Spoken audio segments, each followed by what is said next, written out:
আসসালামু আলাইকুম আমার আফুরা ভাইয়ারা। তো সবাই কেমন আছেন? আশা করি সবাই ভালো আছেন। তো আজকে আপনার একটা বেজাল্লা লোকের সাথে পরিচয় করাই দিব। তো এটা কোন কোয়ালিটির ভেজাল, ভেজাল্লা মানুষ আর কোন কোয়ালিটির ভেজালগুলা করে আপনাদের সাথে এটাই শেয়ার করবো। আর আপনাদের পাশে এরকম ভেজাল্লার লোক আছে কিনা জানাইন। তো ভিডিও শুরু করা যাক। হ্যাঁ, বিসমিল্লাহ করে শুরু করলাম। এনে কিন্তু আরবি লেখা আছে, সাবজেক্ট আরবি।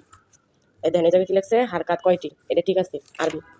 এই যে শাপলা, কাঁঠাল, শাপলা এগুলা কি আরবি? এর দেখেন এই জানে শাপলা, কাঁঠাল এগুলা কি, কয় প্রকার ভেজাল ও কী কী দেখেন। আমি আরবি খাতা দিছি আরবি করার জন্য, তাই না?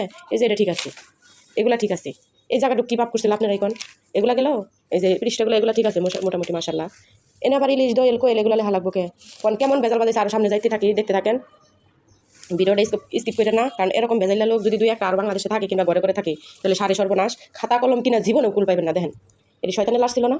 হ্যাঁ, এই শয়তানে লাশ ছিল না কোন? এই যে এটা কী করছে অঙ্ক নামতা, এই মুড়া লেগছে এই মুড়া নাই, এগুলা কি পাপ করছে না আমি খাতা কিনা দিয়ে পাপ করছি? আপনার কয়েন তো এই কি আরবি, অঙ্ক, বাংলা, ইংলিশ সব লিখে দিতে এই খাতার মধ্যে। দেখেন এই যে অর্ধেক, এই অর্ধেকও পাপ করছি। আমরা যে সময় পড়ালেখা করছি আফরা ভাইয়ারা, ওই সময় আমরা খাতা পাইছি কলম পাইনি, কলম পাইছি খাতা পাইনি। আর মনে মনে যে কলা পাতার মধ্যে যদি লেখা যাইতো তাহলে কলা পাতার মধ্যে লাগতাম, এরকম লাগছে। এই জায়গাটা কি পাপ করছে কোন? এতটুক লেখা এখানের মধ্যে আবার লেখা যেত না, লিখতো না। এই যে এই দেখেন, দেখছেন কি পরিমাণ শয়তানে লারি। এরকম লোক কার কার ঘরে আছে প্লিজ জানাইবেন। ভালো থাকেন, আল্লাহ হাফেজ।